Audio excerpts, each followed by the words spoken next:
We head to the Bighorn Mountains of Wyoming. There's a couple of Bigfoot sighting reports that motivate us to come into the area and take a look around for Bigfoot. I'm going to go over the reports with you.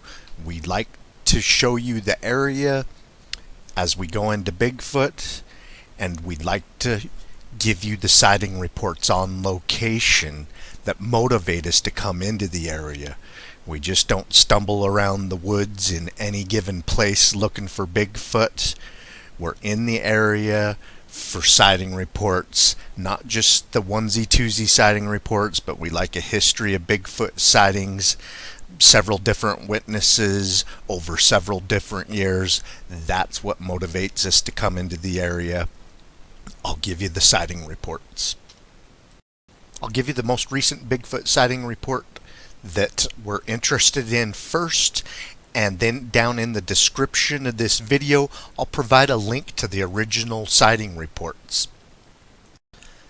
The witness's brother writes BFRO, "I'm reporting this for my brother, who does not have access to the internet. I think he had a pretty good sighting in Wyoming on January 11th, 2003. It was at night.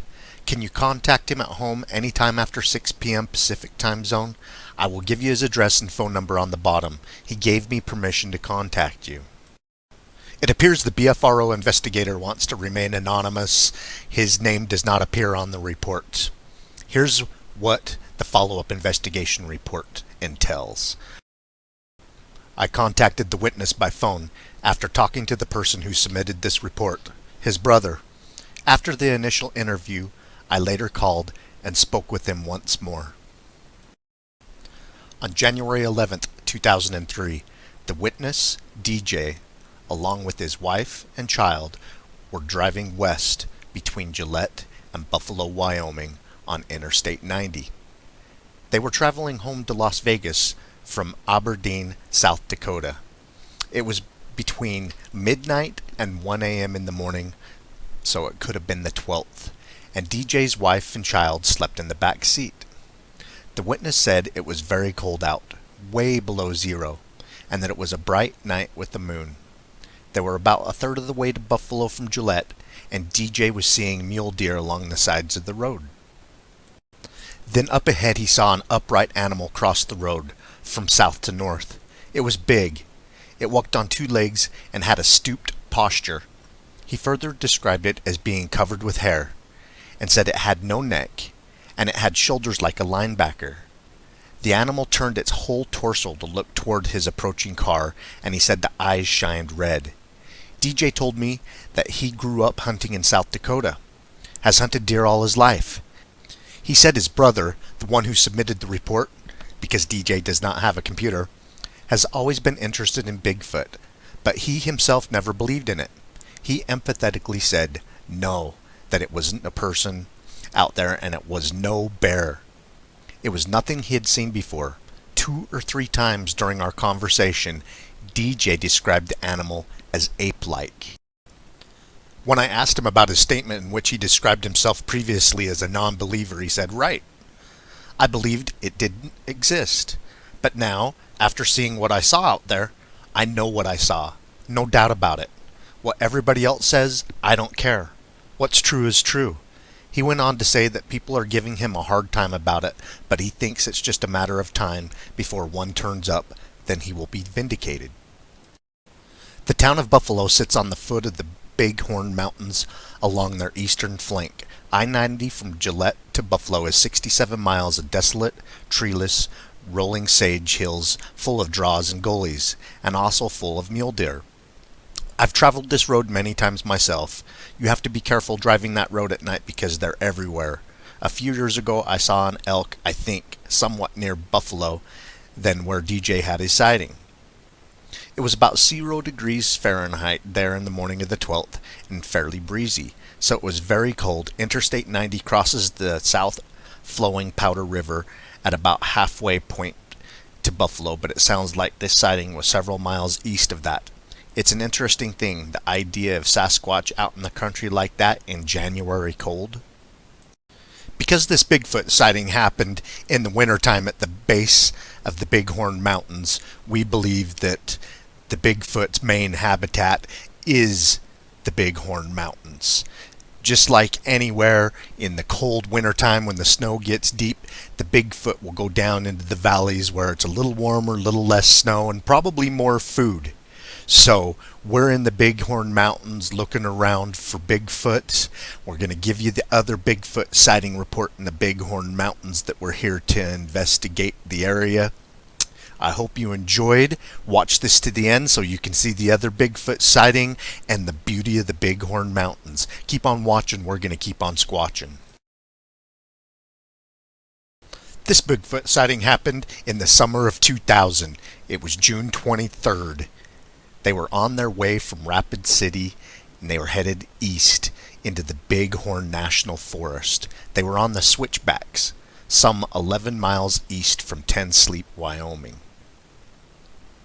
Here's the report. I was driving. My wife was in the passenger seat and had the sighting. We had already been through Yellowstone on a cross-country trip and had been on a lookout for wildlife our whole trip. So my wife was very sure of what she saw. She had been good about picking out antelope, deer, and a grizzly bear on the earlier days of the trip. We were proceeding up the mountain pass and were in the middle of the switchbacks when my wife saw what she described as a man in dark clothes on the side of the road on an upcoming part of the pass. She was visibly surprised that the man was not there as we turned the corner, where he would have been. There were steep cliffs on each side of the road with no turnouts and very little shoulder. She told me that she was paying attention as we rounded the switchback, where he would have been, so she could warn me about the man on the side of the road. This happened around noon on a bright sunny day. Mountainous forest, very steep hills, numerous rock formations and cliffs. There was a small river in the valley. The follow-up investigation reports. No name of the investigator. Looks like the investigator from this area likes to remain anonymous. Here's his follow-up investigation report. I spent the day with the witness's husband and found him to be very open about the subject and his wife's sighting. He did not see anything because he was concentrating on driving, but assured me that his wife was very good eyesight and observing skills, constantly pointing out animals as they were driving. I will leave a link to this report in the description of the video. If you have had a Bigfoot sighting in the United States, the Pacific Northwest, the Rocky Mountains, or anywhere in the world, we want to hear from you. Please submit your Bigfoot sighting report to kcshaw40@gmail.com. We will try to get back with you as soon as we can with follow-up questions if we have any.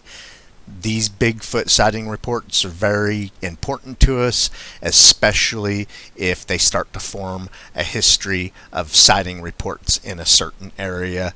It's one of the ways that we can study the habits of the Bigfoot, what the Bigfoot might look like, why a Bigfoot's in a certain area, or the certain times of years that Bigfoot are in certain areas. I hope you enjoyed a look at a Bigfoot sighting location, the Bighorn Mountains of Wyoming. We really enjoy going out and investigating sighting report areas, and we don't mind if the report happened yesterday, last week, last year, or 100 years ago. We enjoy the history of sightings. A Bigfoot sighting that happened 40 years ago, we went in to investigate the area, and the third time in there, we found footprints, and since then we have found dozens of footprints, heard vocalizations, had what we thought was a bluff charge by an animal that stayed unseen but let us know it was in there through territorial stomping on the ground and breaking limbs and so forth. So if we can have success with a 40-year-old sighting and you had a sighting 30 years ago, 50 years ago, we still want to hear about it. I hope you guys enjoy a look around this Bigfoot sighting area, the beautiful Bighorn Mountains. Keep on watching. We're going to keep on squatching.